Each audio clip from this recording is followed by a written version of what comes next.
But what I'm saying is, was there a difference that you could noticeably recognize from the Pac that you knew from Digital Underground days to the Pac that, did you meet the Pac on Death Row Pac? Well, at that time, I already knew him, but I didn't see him when he came home and got on Death Row and all that.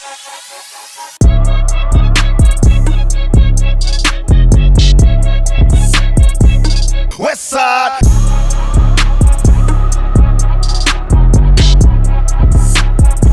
Special Ed appeared on Drink Champs, where he responded to Warren G, who claimed he would have ended the beef between Tupac and Biggie Smalls. We had Warren G sit here the other day, and Warren G said that he actually met with Big, and he had a message to relate to Pac, and he never had got it to Pac. And he said that he thinks single-handedly one of those messages might have changed the whole trajectory of this whole situation. And we pulled up. As Biggie was right there, jumped out and started chopping it up. You know, we was talking about everything, music, you know, with him and Tupac, you know, them having beef and shit. And he was just like, he tripping on me and this, that, and this. So he was telling me everything. So I said, well, how about this? What I do, when I get a chance, I get that Pac and say, look, I talked to this Biggie. This what he said. All right. You get this shit together and stop that shit. Right. But I couldn't get to him because it was all the other motherfuckers that When was you say around. him, you're talking about Pac. Get to Tupac. Okay, go ahead. To really talk to him about what he said. Wow. That's wild. Just trying to get the message to him. So you telling me in some world that if you would have got to Tupac, maybe it probably wouldn't have been as bad as it was, because I would have pulled him to the side and really talked to him like, look. You think because that lack of communication, because, you know, if they would have probably got on the phone with each other, they probably would have said, yo, bro, I'm not beefing with you. I'm not doing that. You think that was a big part? Yeah, I think that was a big part, but also I think there was a lot of fire in Pac at the time. I mean, he got shot up, you know what I mean? Yeah.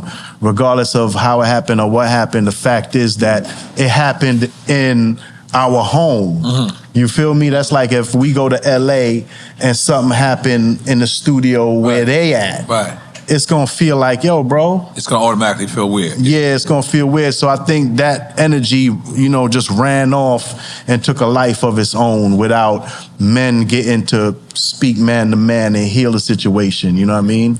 I agree. Yeah.